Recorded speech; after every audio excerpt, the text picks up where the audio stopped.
Hey, good morning. Oh, I got an itch. You ever get an itch on your freaking temple? Oh, man. Sorry about that, guys. Good morning. Happy Saturday. Happy Saturday morning. Happy glorious weather Saturday morning. Just to make everybody jealous, we are finally entering winter. It is only going to be in the 80s all this week and not a lick of rain. So, yes, winter has come. I have to dig out my jacket because that's unacceptable temperatures for me, and we have to leave.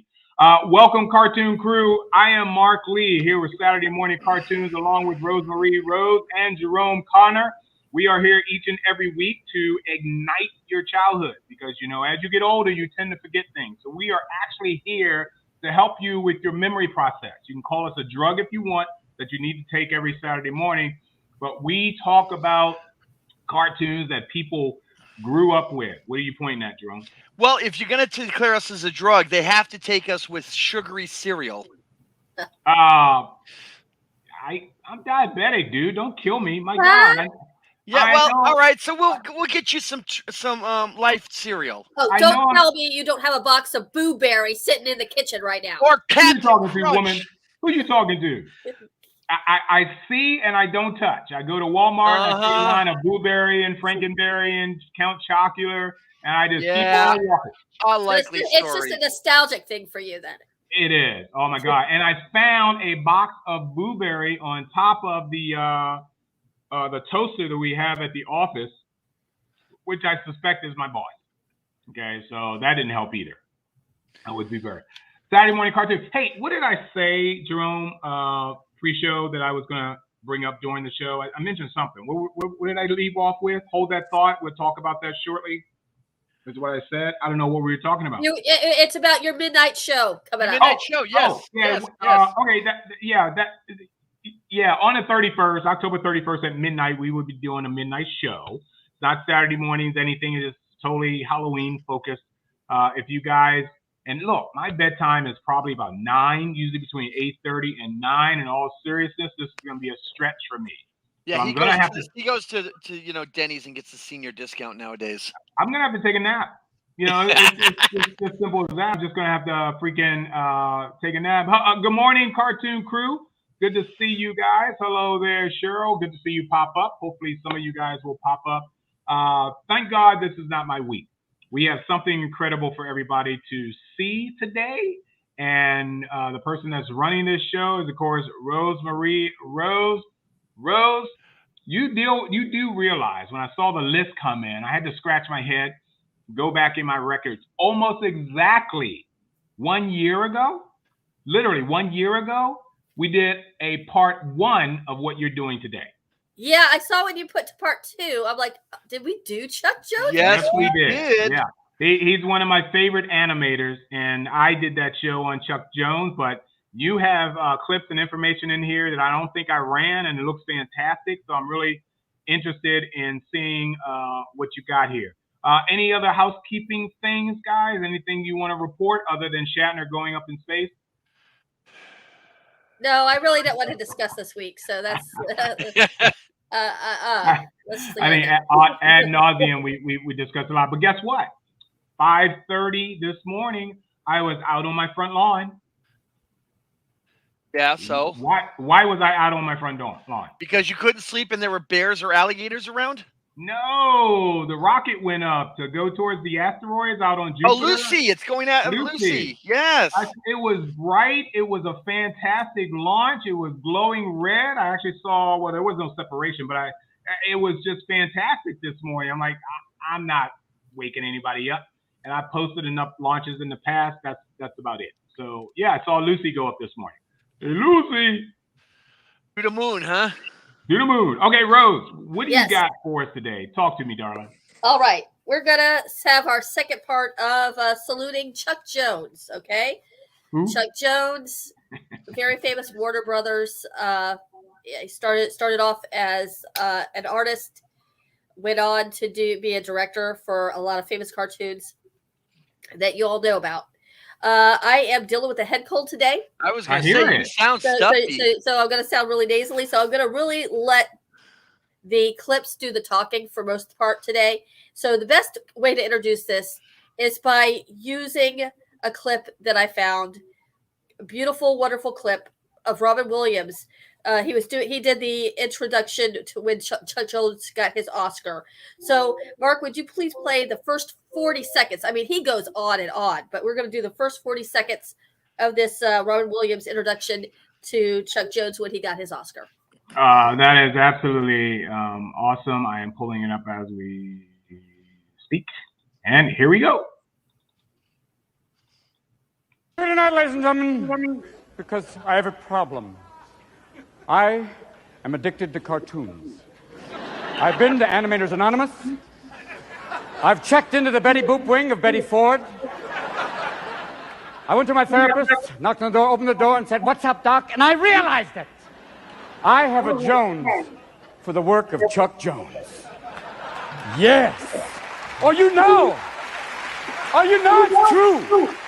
He is one of the true pioneers of animation. Part of the team that gave us Looney Tunes. He worked on Bugs, Daffy, Porky, Elmer, the Roadrunner, Wile E, Coyote, Pepé Le Pew. It sounds like the guest list at Snoop Doggy Dogg. I know. Here's your 40 seconds. You want more? No, that's good enough because it just doesn't stop. But it's Robin Williams. Yes, but he goes on for like 4 minutes, on and on. And it's wonderful. I want everybody to, when they have a chance to see the whole thing. He was, it's such a great loss. He was such a brilliant comedian, and I just absolutely love that introduction. I see you're still playing it without the sound, so exactly. Yeah. He just always brought so much vibrance to everything, and I thought that was a great introduction to our show today. I did not realize, when I started working on this, how far back Chuck Jones' work went. That I had no clue, and some of the stuff I couldn't even find because it's so old. So I got one of the first ones that he's credited for animating, a little tidbit from 1935 called "I Haven't Got a Hat," which is just like, oh, you just got to see it because I absolutely loved it. I remember 1935. Yeah. I tip my hat to you. I do just that. Take it right off for you, but I haven't got a hat. I'm just a college boy, even at that. I tip my hat to you, but I haven't got a hat. I'm really not a sap. It's plain to see. But if I wore a cap, they never let me back in the university. I think just well I do. I'm standing pat. I tip my hat to you, but I haven't got a hat.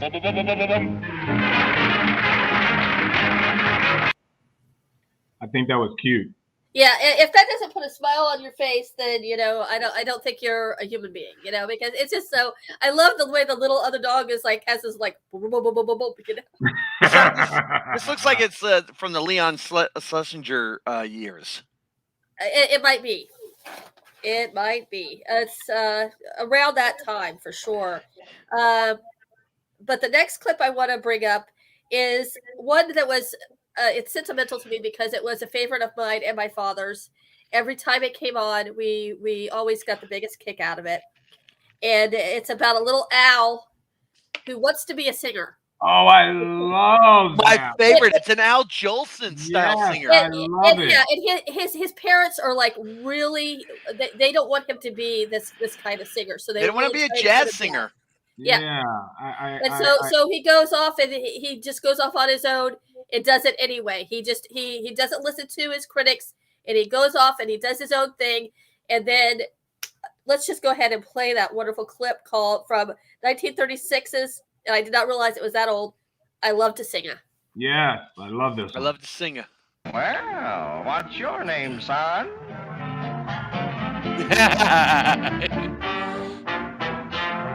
I love to sing about the moon and the June and the spring. I love to sing about a sky of blue or a T42, anything with a swing or two. And I love you. I love to sing. Come, children, it's him at the radio station. Laddie, no major boat's gonna get me. Got through Yale with boola boola. Laddie, don't oh microphone's got me. I love to sing. I love to wake up with the South in my mouth and wave the flag with a cheer for Uncle Sammy and another for my mammy. I love to sing. I love to sing about the moon and the June and the spring. I love to sing about a sky.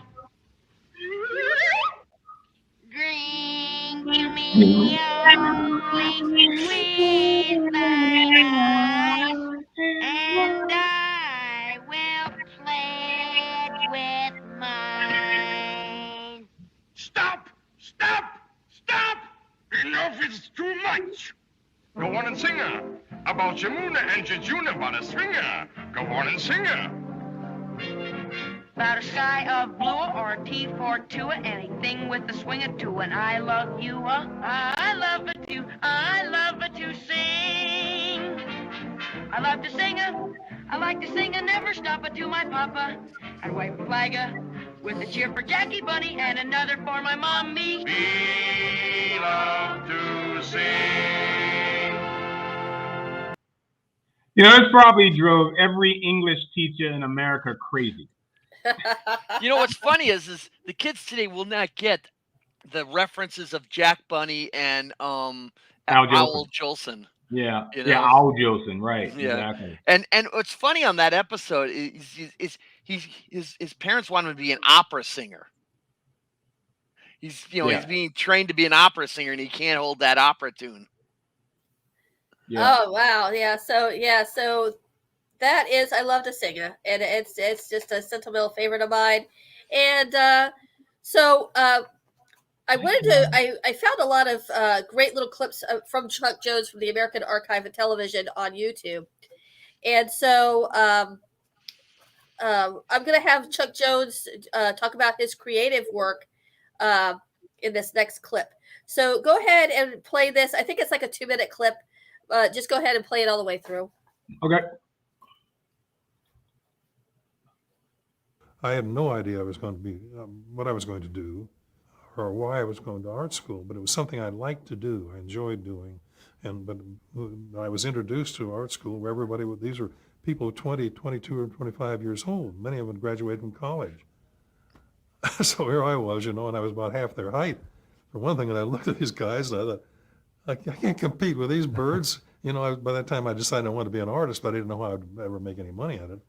And so at the end of the first week, I went home, and God, I was so dissolute. I couldn't do anything in high school. I was a failure at 15, and at least I felt I was a very profound failure. Not really profound enough. I was the kind that slid in the middle of failure. Some of it's picturesque, some of it's just dull. I was one of the dull groups. So my uncle, this great uncle that lived with us, and occasionally came up and he said, "You look awful." He said, "What's the matter?" He said, "You look like something the dog had under the front porch." And I said, "That's what I felt like." And he said, "Well, what's the matter?" And I said, "Well, I'll never compete with these guys at school. They draw like Leonardo da Vinci." And he said, "They're 20 years old. I'll never catch up with them." And he said, I guess not. He said, how about the teachers and so on? He said, I said, they're wonderful. They're wonderful. One of them, of course, got up in front of the first class in life drawing, and he said, every one of you birds has 100,000 bad drawings in you. The sooner you get rid of them, the better it'll be for everybody.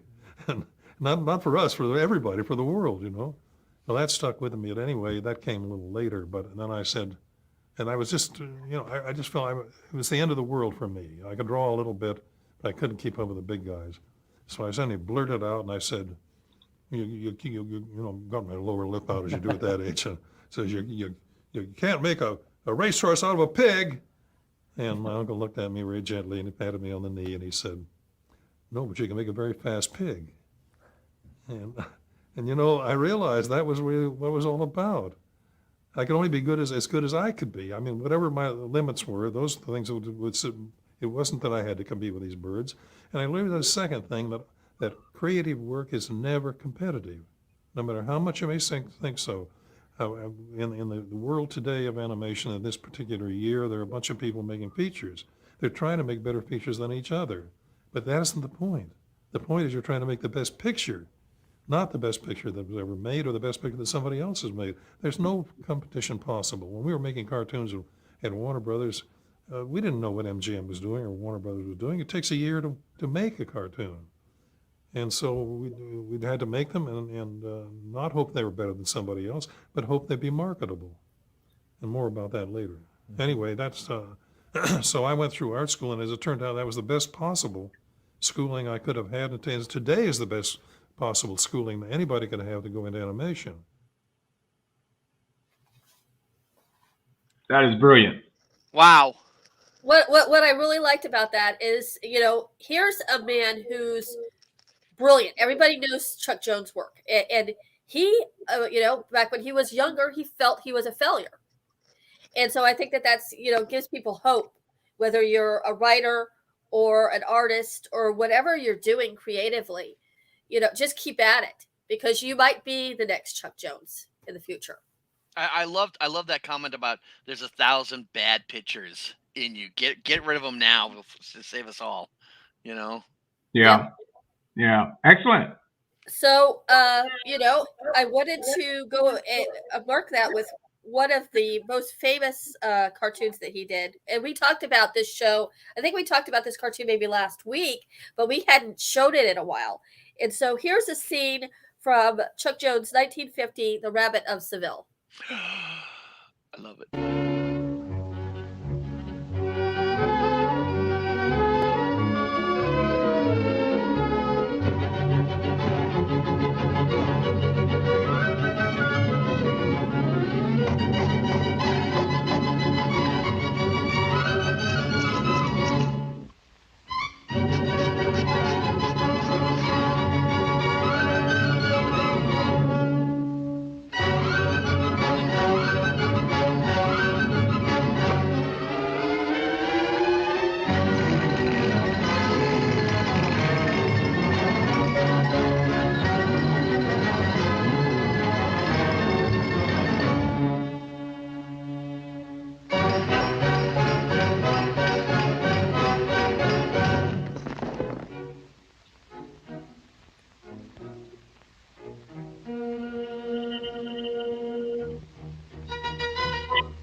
I love that episode. No one has ever addressed the fact that Elmer was a member of the LGBTQ community.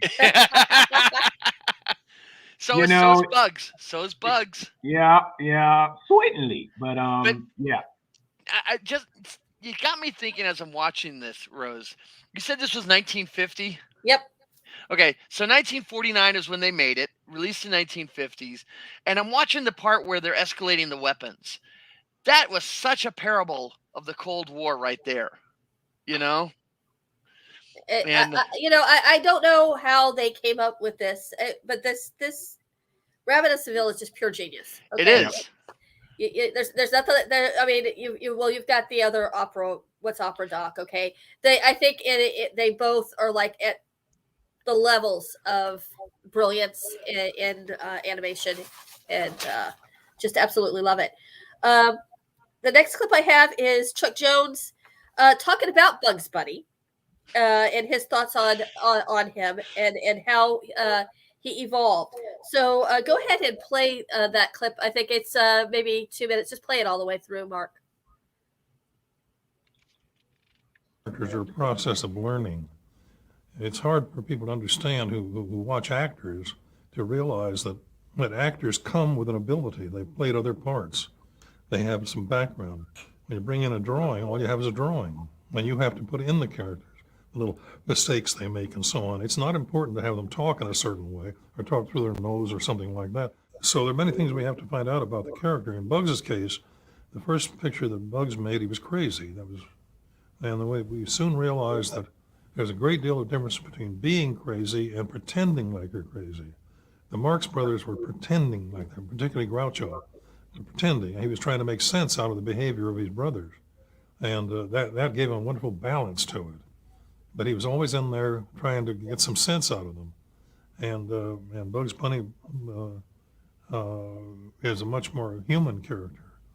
In looking back on him, I thought about it at the time, but if I had to devise a mixture of well-known personalities to describe Bugs Bunny, I'd say he would start out with Professor Higgins, a quiet living rabbit who was living down in a hole, minding his own business, perhaps pursuing the history of rabbits in Sanskrit or something. And someone comes along and tries to disturb his equanimity. And in so doing, then he is not a person like Woody Woodpecker who would go out and bother anybody. He has to be provoked. And we learned that. It was very important that he be provoked because otherwise he'd be a bully. And we didn't want that. We wanted a nice person like myself. Somebody does something too, but then he comes forward and acts like a hero. At that point, he then becomes something very much like Errol Flynn, perhaps, or Douglas Fairbanks Sr. And so now we have two strong personality traits there. Now we need one more because Bugs would rather solve his problems orally than he would any other way. So we take a dollop of Dorothy Parker and put it into this mixture and stuff that into a rabbit skin, you got Bugs Bunny. And we didn't know at the time, but that's a way of kind of analyzing to find what is in there. Because it's very important for Bugs. And Bugs very seldom, they're always talking about Bugs hitting people. Look, and my knowledge on any picture I ever made or any other picture that Frizz ever made, I never heard of him hitting anybody over the head with anything. And that wasn't the way it worked. In order to establish the character, he had to take pleasure in defending himself. And if he had the choice between running or even conquering somebody, he'd prefer the track of obscuring them, getting them off balance. And that's much better, much stronger. Better comedy, too. Once again, sheer brilliance. Absolutely. Yeah. And, I picked a clip that I believe will be a compliment to this piece, which is a very famous, well-known. Everybody, I mean, this has permeated pop culture. I think when you and I and Jerome are long gone, Mark, people are still going to be saying this phrase that's coming up. Okay, this is from Rabbit Seasoning in 1952. So go ahead and play this clip. Sheer classic. Where am I? Oh, just wait till I get that screwy rabbit and that screwball duck.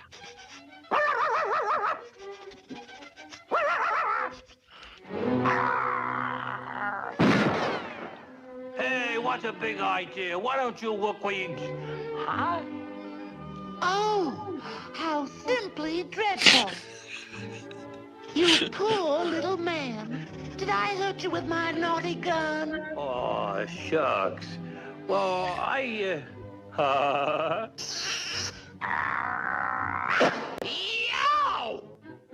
Gypsy, you naughty bow wow. Stop that. Okay, Wabbit, I see through that disguise. Say your prayers. You too, Duck. Wabbit season. Duck season. Wabbit season. Duck season. Wabbit season! Duck season. Wabbit season! Duck season. Wabbit season! Duck season. Wabbit season! Duck season. Wabbit season! Duck season. Wabbit season! Duck season. Wabbit season! Duck season. Wabbit season! Duck season. Wabbit season! Duck season. Oh my God. Duck season. Wabbit season! Duck season. Yeah, I think this goes on for a while. I didn't know it went on this long. I think that this is actually edited where they just started like just started doing this with a loop. Yeah, this is edited. It doesn't go on this long. I just saw the clip where it switched over. Duck season. I advanced it a bit. Duck season. Yeah, Wabbit season! Duck season. it does not go on this long. Duck season.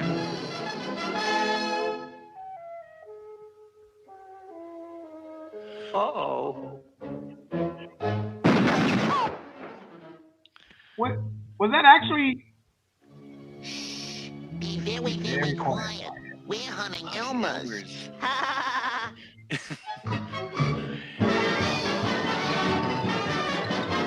That's funny. Beat. What the hell was that? So you know what? While I was doing this research for this, I did not realize that this was considered a trilogy. It is. It is. So there's like two. Yeah, I think this is the second one out of 3. Right. And it's considered this trilogy is considered the height of Warner Brothers Looney Tunes cartoons, that they just did not reach anything higher than these 3 that they talk about. These are considered the best of the best of the best. For some reason, I cannot get my images to block you guys out like it normally does. I don't know what happened. You've discovered our evil plan. Yeah, well, this is disturbing considering I downloaded 30 images for her show, and I can't seem to show any of them up on the screen. That's irritating as all get out. No, that's not. But on with the show. As we go on, okay. Later on in the 1960s, okay, Warner Brothers, the cartoons, they made their way to television, and the show was created called The Bugs Bunny Show in the 1960s. And Chuck Jones has a few thoughts on the show. So go ahead, and I found this very fascinating. So go ahead and play that clip. Oops, come on. Weren't you doing a lot of those stitch togethers, the Bugs Bunny show? You take 3 shorts and do a little animation. Well, we did some very good things in there. Friz and I produced and directed those, but we made bridges for every one of them. Yeah. We made specifically. And the bridges were good. And they were fully animated. And then those lovely people in New York started cutting the pictures up. Now, those people, they have no right to cut up anything. You know, they weren't butchers. They were hog butchers. And they were not good psychiatrists, and they were lousy editors. They said, you don't even have to know something, don't you, to do this? But they would they would strike at a child's credibility, the sense of rationality. They would show somebody coming up with a gun, and then they would show what happened afterward. But they wouldn't see the gun going off. And of course, I never ever shot anybody to kill. I mean, Daffy Duck's bill would go around and around and something like that. And Rose, I'm pausing this. Is this the right clip? Yes, this is the right clip. Got it. Okay, just wanted to make sure. Yep.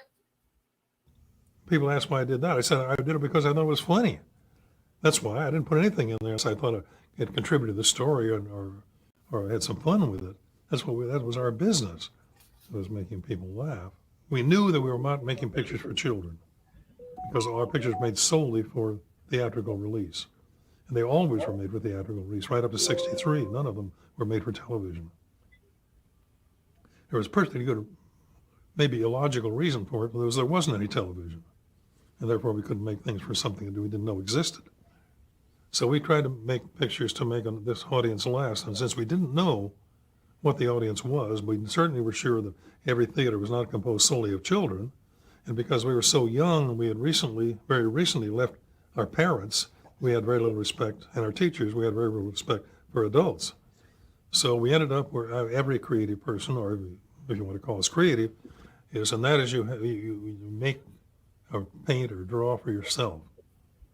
And you try to do what, and we figured that we made each other laugh, hopefully the audience would follow. And it turned out they did. And so our faith wasn't lost. But we had this enormous respect for each other. That was the thing that made it work.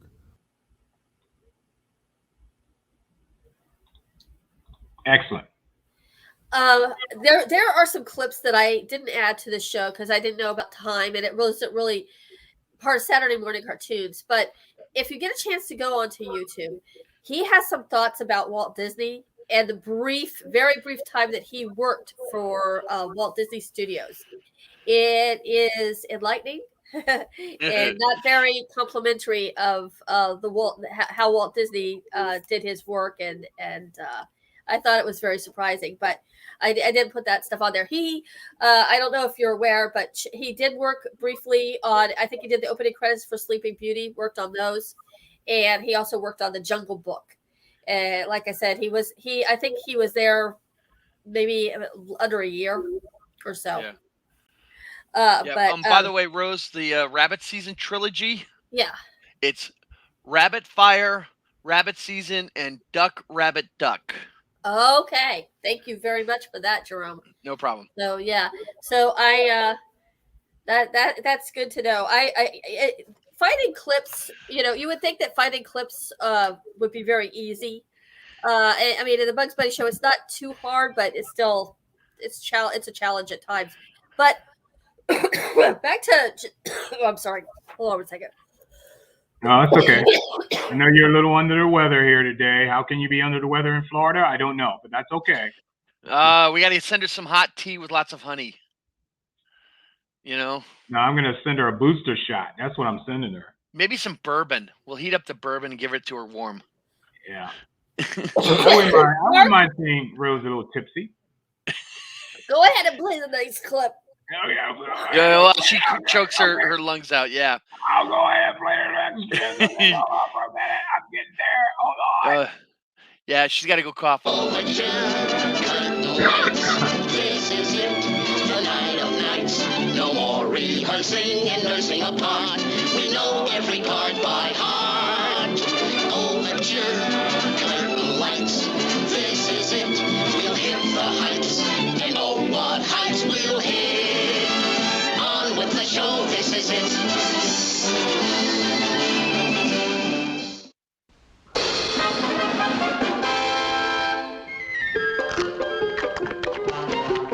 This, folks, is a Warner Brothers television production. I think she wanted me to start this at 1:40 in her notes. I think, yes. Okay. So let me. Oscar-winning rabbit, Bugs Bunny. Good evening, ladies and gentlemen. Tonight the question is, what makes an animated cartoon? How do we make a move? Well, first of all, you gotta have a script. And in animated cartoons, this is what we call a script. Then we have to have voices.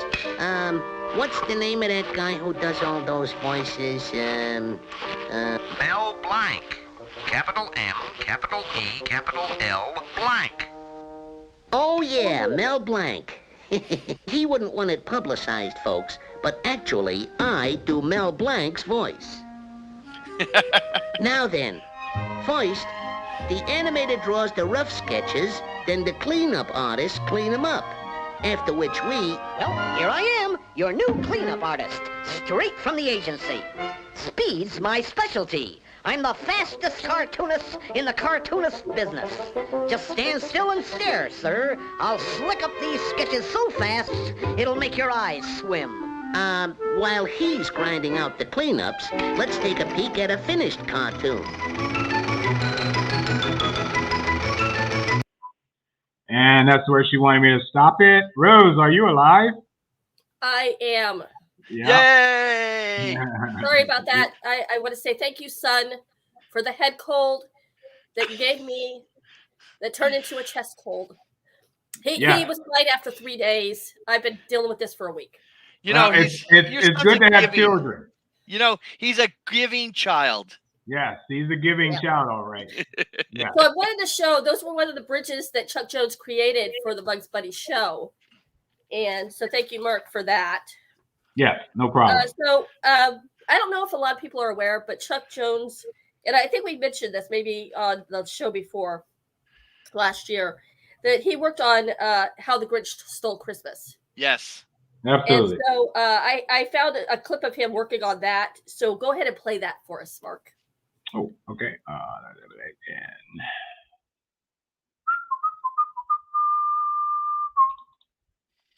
I really wanted to do something of his, and Charlie Brown was in the works I knew doing a Christmas special.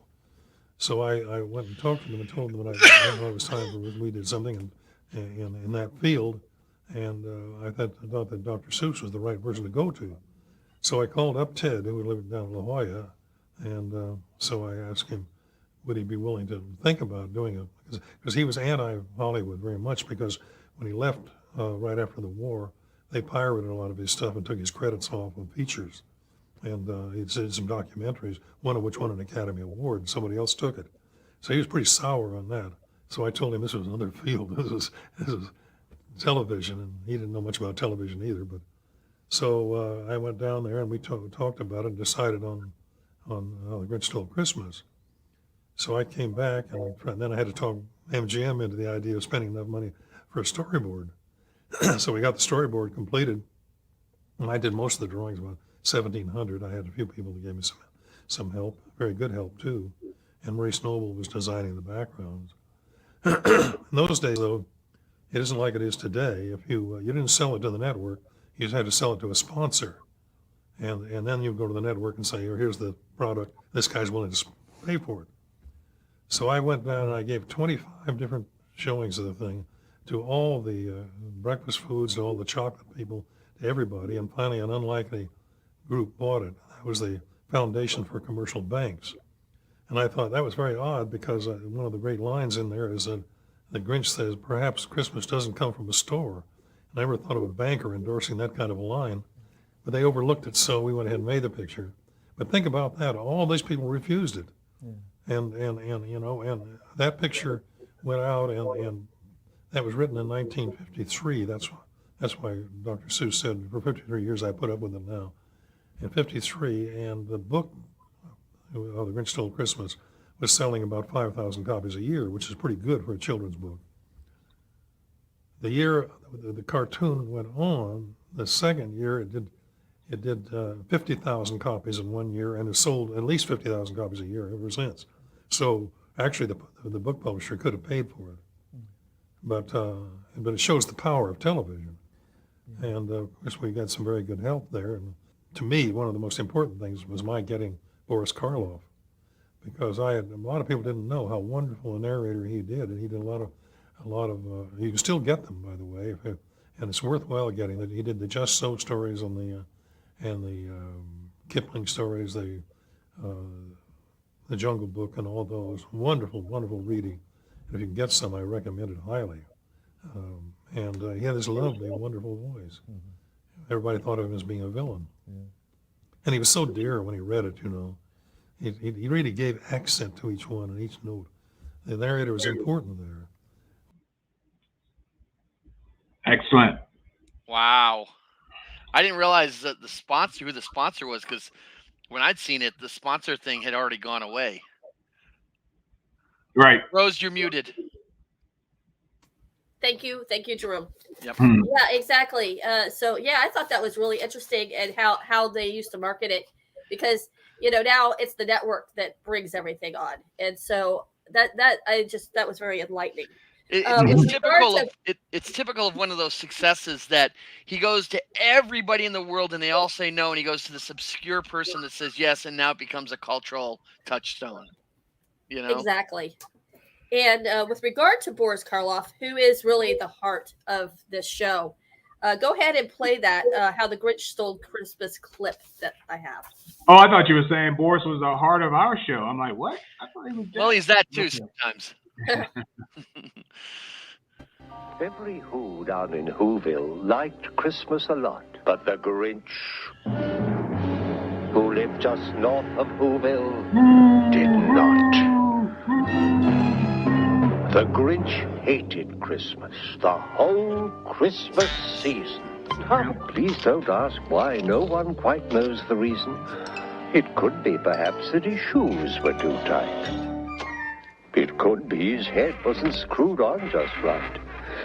But I think that the most likely reason of all may have been that his heart was 2 sizes too small. But whatever the reason, his heart or his shoes, he stood there on Christmas Eve, hating the Who's, staring down from his cave with a sour, grinchy frown at the warm, lighted windows below in their town. For he knew every Who down in Whoville beneath was busy now, hanging a holly Who wreath. And they're hanging their stockings, he snarled with a sneer. Tomorrow is Christmas. It's practically here. Then he growled with his Grinch fingers, nervously drumming. I must find some way to keep Christmas from coming. I so love this movie. Oh, this is great. I was horrified, and I'm still upset about that whole Jim Carrey thing. Right. We don't talk about that. Yeah. We don't talk about that. Yeah. But this was just. I mean, I've got Kara's got this on a vinyl. And with the some of the imagery from the show, and just listening to it, you don't even have to watch the show. You can just listen to Boris's narration of that whole show, and it's worth your time. Yeah, I mean, it would come off well as a radio play too. Yeah, absolutely. Awesome. All right, I'm really bummed I can't get these freaking photos. You see them behind you, right, guys? Yes. Yes. It's supposed to come forward, and I can't find how this happened. But nonetheless, I apologize. I had a ton of photos. I mean, basically what we've seen in the clips, but I like to put them up during your discussion, and unfortunately, you're on your own. Yeah, and I've only got 2 clips left. So okay, oh, it's good. Show's going fast. So I wanted to go ahead and Chuck Jones gives some amazing advice to aspiring animators. The clip is from like 0 to it's a 4-minute clip, so just play like 0 to 153 mark. Okay, 0 to 153, and we are on this one. The most important thing to me is to learn how to draw. And the best thing to do is to go to school and learn how to draw and do the 100,000 drawings, if you like, to learn how to draw the human figure. Why a human figure? What if you're an alligator, learn to draw alligators? But if you're a human being, why try to learn human beings? Then you can learn their big areas. But how do you know how to do Bugs Bunny or Daffy Duck? That person had a personality. How do you learn that? Reading. Read everything. Everything. The more you can read, the better chance you have of understanding what character's all about. Because the beauty of reading is different than watching television, is that in there you have to supply everything. And then think to yourself, a man who did read a lot, a man named Charles Dickens, wrote the Pickwick Papers. He finished them before he was 24. And before he was 30, he had done Old Curiosity Shop, Barnaby Rudge, 2 or 3 other the masterpieces before he was 30. Mm-hmm. So you can't start too young to read. Yeah. And the more you read, the more you will exercise your imagination. You have to know what that town looks like. You have to know what the Dickens London looked like as he saw it. There's nobody to explain it to you. You have to see it in your own mind. And God, that's wonderful. And the doctors have told me, because I'm the old man, I'm the only one left of our original crew. And I guess I'm in pretty good health. But the main thing is that they told me years ago, these doctors said, you have to exercise your mind, your brain, the same way you have to exercise muscles. And the only way that you can exercise the mind is by bringing new ideas to it. So it'll be surprised and say, God, I didn't know that. That's the greatest thing in the world. Gee, I didn't know that. And there you are, And you find it in everything. I mean, you're surprised when this guy tells us that that there's a star out there that's 300 million years away, light years away, and they just discovered it. Amazing, you know? I gave you a little bit more than what you asked, and I figured out my stupid problem. There you go. Yeah, I loaded it in the wrong area here, so that was a mistake on my part. So anyway, this guy is absolutely brilliant. Like I said, he's one of my favorite animators of all time. And anybody who is drawing by hand and not using computers at all, I just admire, because the number of cells you have to produce to give you just 1 second of show is just amazing. What I found surprising about this clip is that his advice is the same advice that authors get too.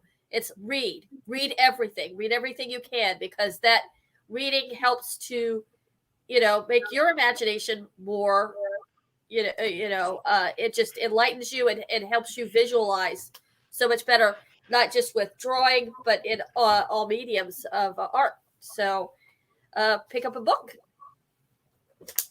and read. Yeah, you go and see who the greats are, and they influence you.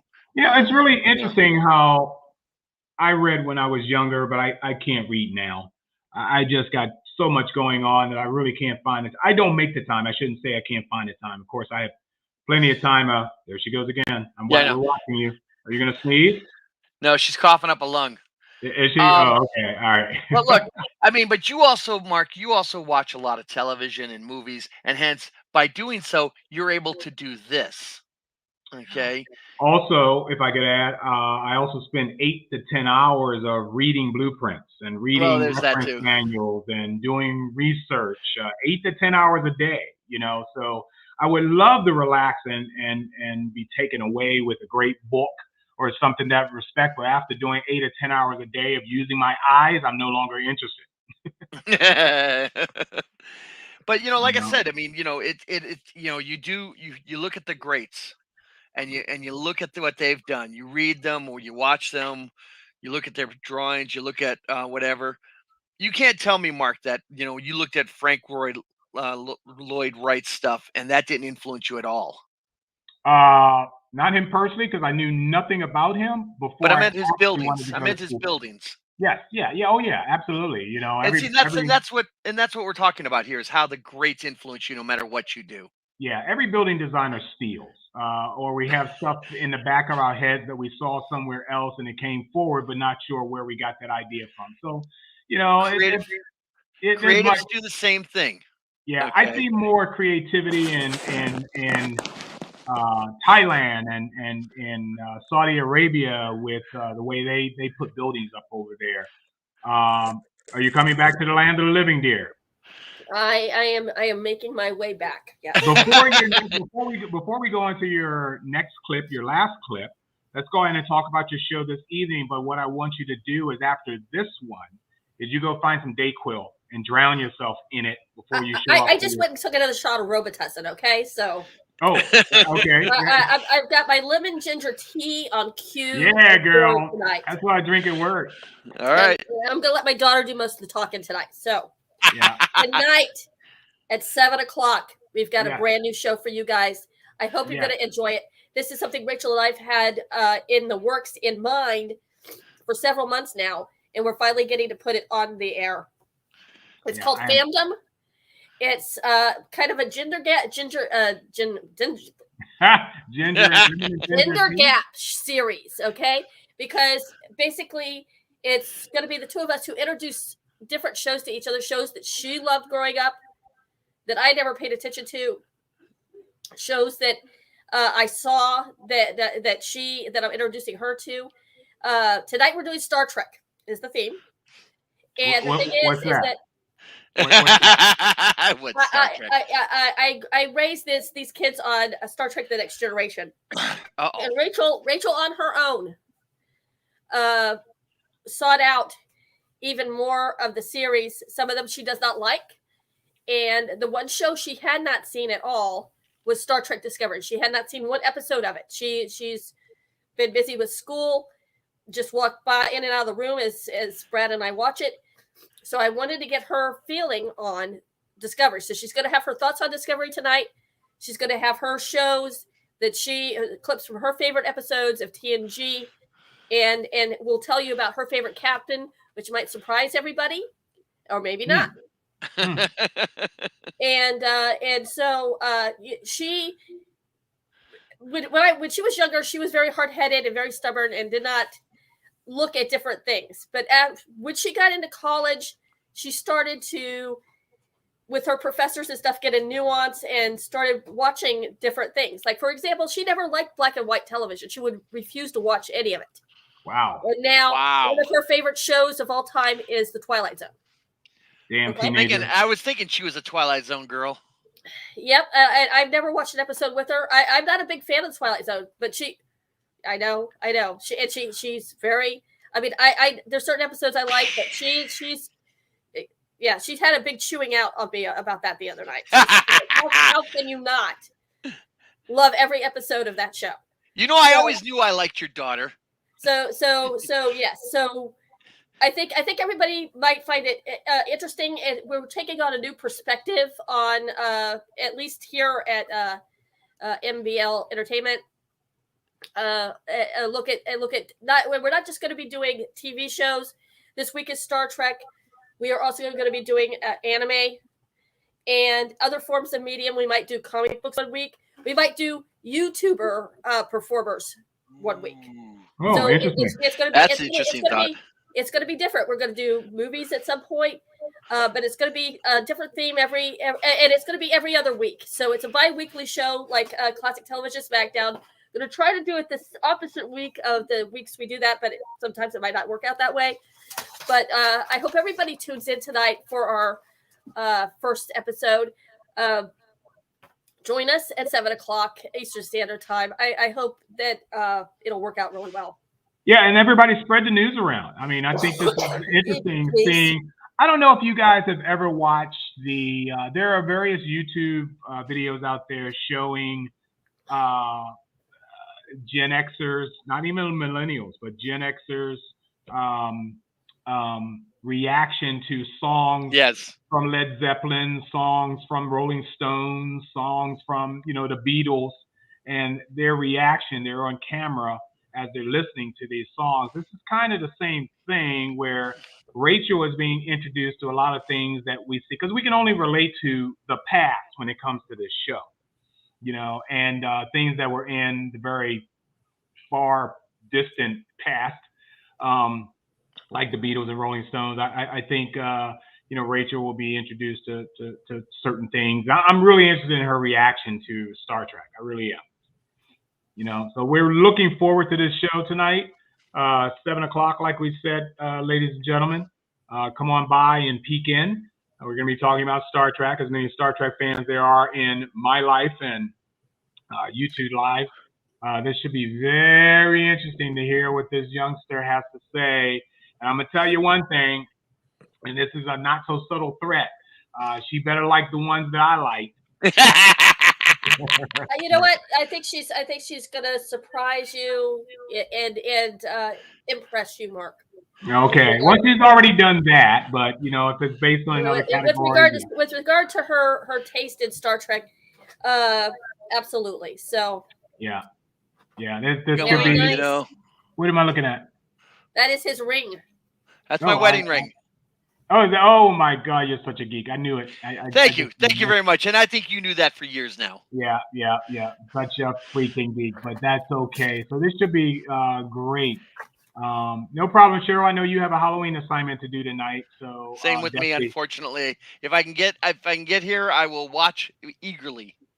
Yes, but it's going to be on YouTube, so you can watch it anytime after. Anytime you want, absolutely. Oh my God, that makes Rachel a YouTube performer. So yeah, actually, she will be a YouTuber. She has already voiced on some anime fan anime, so she already is a YouTube performer, but she goes under a different name for that work. Oh, so, good. Okay. Look her up. Yeah, you have to look it up and find some clips to put up here too. Mark, wait a minute. That means they might actually review our shows. Ooh. Ooh, yeah, I'm worried now. Wouldn't that be great if Rose and Rachel reviewed Saturday morning cartoons and those hack of co-hosts that are running the show every week? I'm scared. I don't know. I think that might be a little bit too meta for us. I don't know. What we'd make. I mean, we want to. I know where the plug is on this show, and I know that any point whatsoever, I could really be mean. Oh, we lost Rose. Yeah, oh, right. I'm Yeah. sorry, that was me. But anyway. So. All right. So considering this guy. Yes. You have one last clip you'd like to show. Just a brilliant man. I found a really cool montage that a fan made, a fan tribute to Chuck Jones. And so that's how I thought we would end the show, is playing his montage that he did, because he did a really great job. And that shows a bunch of clips. So when you're ready to roll it, go ahead and do so. We'll roll this, the end of our show. We'll show clips, commercials, whatever we need be, and then we are gone, guys. So we will see you next week. Yeah, we're all out of here. So we got a big day today. Yep, we all have things to do. See you tonight at 7 for Fandom, the premiere episode. Fandom, I'm looking forward to it. I can't wait.